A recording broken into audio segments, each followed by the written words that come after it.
to my motto, nothing's ever holding back. Welcome back to the Lone Road iRacers podcast. I'm your host, Guy Robertson.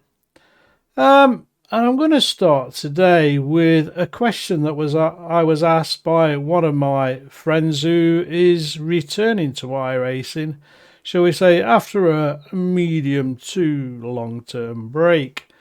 The question was posed to me: which track and car combo would you suggest for somebody who's basically learning iRacing, racecraft, etc. from scratch, so virtually a rookie?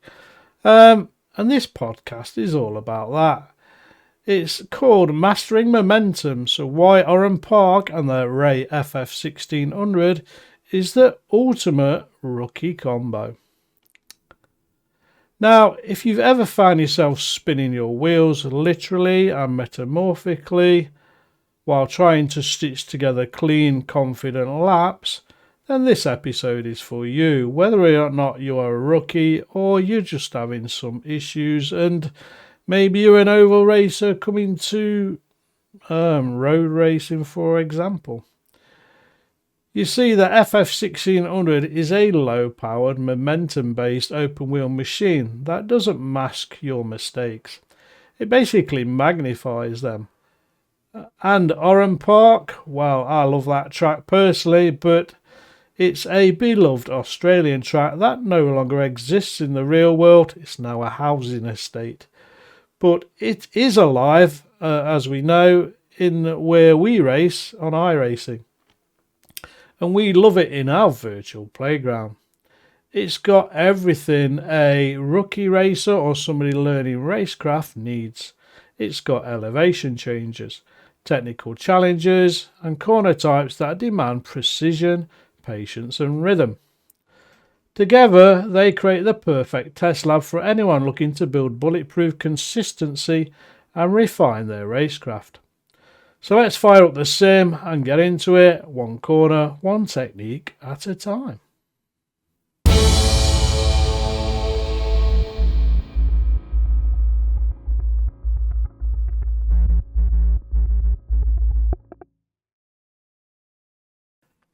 Let's start with a car.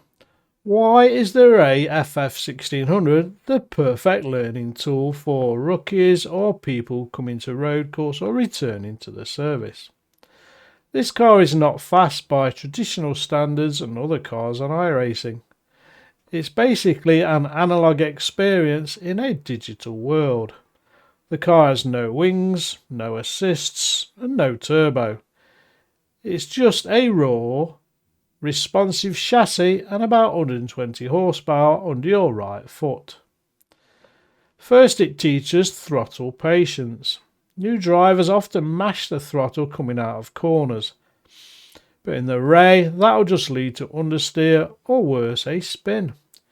You've got to ease onto the gas in this car, feel the grip, let it build and roll on with control, like a musical crescendo if you like, gradual, smooth and confident.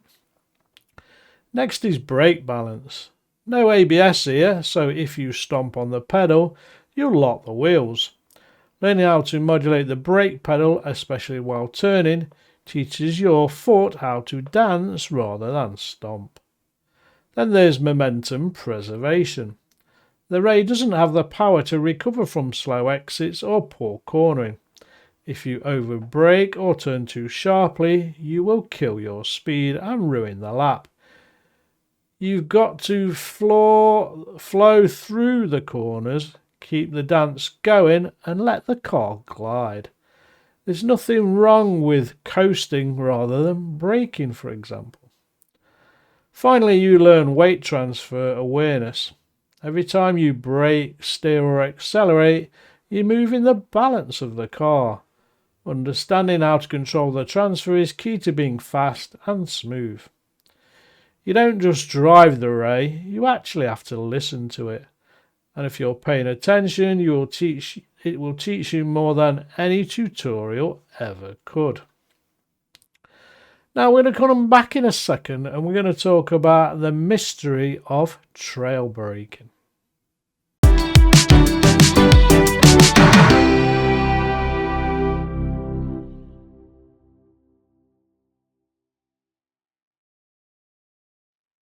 So, iRacers, you've all heard about trail braking. Some of us do it naturally. Some of us have to learn it. Some of us still don't know how to do it. And some people may have still never heard of it. Arguably, it's the most important skill to master in iRacing, and especially on this combination. Trail braking is when you continue to brake as you begin turning into a corner. It helps shift weight forward onto the front tyres, giving you more grip and sharper turning. Instead of braking into a straight line and then turning, you blend the two. Brake then turn, but keep some pressure on the pedal as you do. Here's how to learn it, listeners and viewers. 1. Know your brake pedal. If you have a load cell, use it to feel the pressure. If not, practice being progressive. Point 2. Try it in medium speed corners first. There's less risk there and it's easier to feel. 3. Use telemetry or a replay. Are you releasing the brake too early? Try holding it longer into the corner, for example. Ironically, and this will catch a lot of people out, brake earlier. It gives you time to basically manage the trail. And audible things as well. Listen to the tyres. If you hear screeching or feel lockups, you're going too hard, and ease into it. And what you really got to do? You got to practice it to refine it and become consistent. But why does it matter? Because trail braking improves rotation, helps with consistency, and balances the car more effectively. When mastered, it's a real game changer, especially in a car like the Ray, where you don't have the downforce helping you out. So our next topic is basically around the track. We're going to look at Oran Park, an Australian gem that closed in 2010, but still lives on in our world in iRacing, thank goodness. It's more than just a fun layout, it's a training ground. And why is that? Why is it a good training ground for rookie racers and people who are just returning to the service or transitioning from ovals to road? The first thing, it's a short track. It's only just over 2.6 kilometres. So you get loads of laps and a load of repetition. What I found best about Oran Park is, other than the long sweeping first corner, which we'll talk about, there's a corner within so many seconds coming to you, so you're never ever having any real time to let your mind wander. This track keeps your full concentration, and that's what rookies need. It's basically quite an intense race. What else has it got? It's got elevation changes, which test your braking and throttle control. The variety of corners forces you to use every skill in the book, and that for me is why I said to my friend that Oran Park is the perfect playground to learn again your racecraft. The main straight is wide, and it's offering great opportunities to practice racing lines, slipstreaming and car placement. Even though the race isn't all about aerodynamics, you'll still feel the draft. You'll learn how to time your exits, use the toe, and deal with how the car reacts in clean versus dirty air. And you'll also understand other competitors and other drivers and the behaviours to look for when on that long straight. So let's break down the track corner by corner and see what makes it such a brilliant teacher. Turn 1 is a sweeping left-hander as you approach it in 4th gear. It's got a wide entry and you lift off the throttle slightly and just roll through. The corner here is commitment and momentum. Don't overthink it and feel the flow. Next, that all leads into turn 2, which is a tight left hairpin. This is great for trail braking, and you see lots of action here. So straight away, you've really got to be on the money. Brake in a straight line. That's one of the keys. then ease off the pressure as you turn in. Visual clue, use the bridge shadow and brake markers, commit early and trust the car will rotate and it'll also stop. Turn 3, right onto a straight, focus here on throttle control.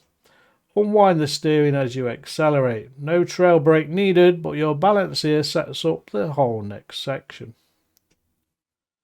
Turns 4 and 5 are a left-right chicane where you need rhythm and balance. These corners are about quick steering inputs and managing curbs without losing control.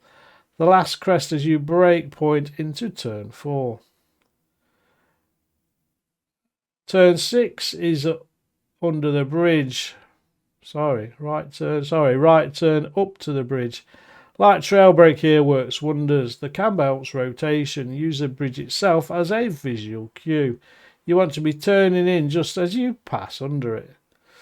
Then you've got the off camber right turn next, and it's really tricky to get used to it. And this is one of the good learning skills of Oran Park.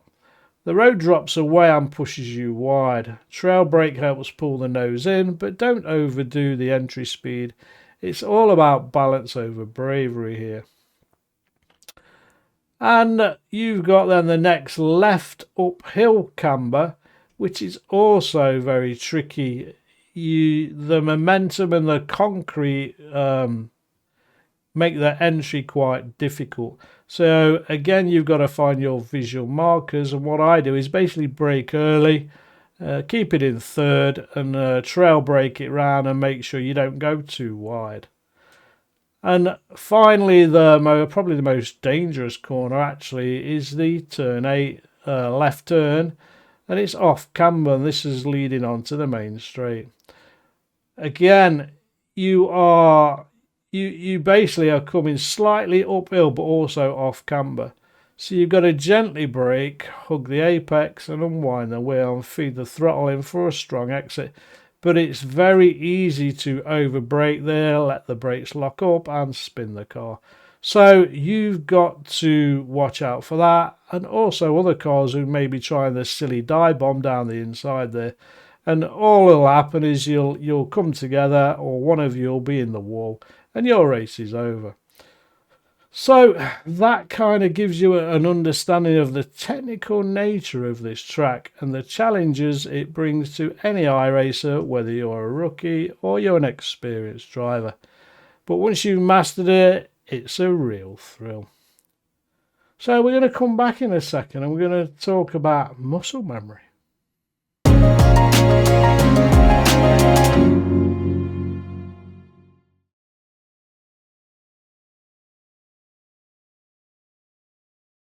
We're going to talk about something that is overlooked in iRacing, really.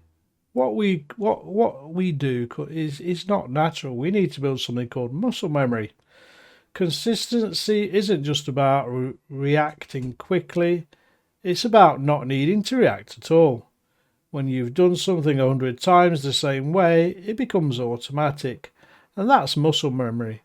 Now, we've all experienced the light that dims in iRacing when a cloud covers the sun, and we get that very low light while the cloud passes through.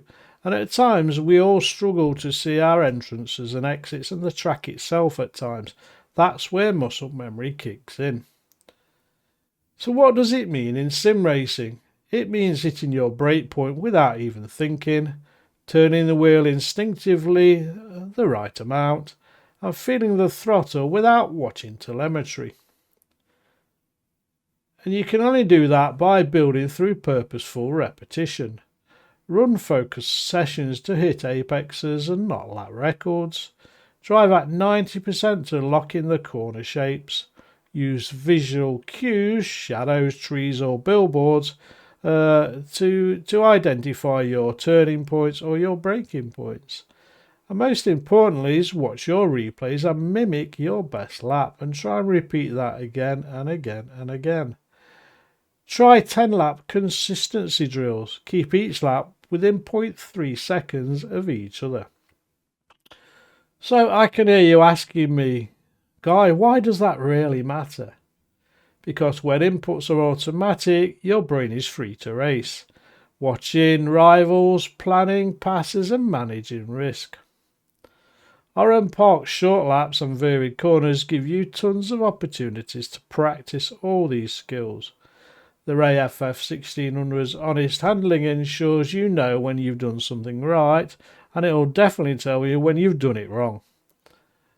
So, there you have it really, the Ray FF1600 at Oran Park. It's a combo that doesn't just help you race, it helps you learn. It's not a flashy car, it's not high tech, but it's real, raw and incredibly effective, and especially to learn. And if you stick with it lap after lap, you'll find that the skills you develop here carry into every other car excuse me, and every other track in iRacing. Well, that's the last podcast before week 13, folks. So, just a warning, excuse me, I've got a bit of a cold. Week 13, make sure your safety is above 2 or you'll get demoted, and especially while week 13 is ongoing, make sure you choose when to race an official race or not, because it's usually anarchy, it is usually psychotic driving, dive bomb cities. So if you want to be brave, go race it. But yeah, sometimes it's best to stay clear of the officials. Until next time then, listeners and viewers, happy iRacing, and I'll see you on the track soon. Whatever it takes, we're racing, we're in the zone. Whatever it takes, we push hard, never alone. I'm in the cockpit, the engines roar, hear me now. We're racing circles, got a hustle made a vow.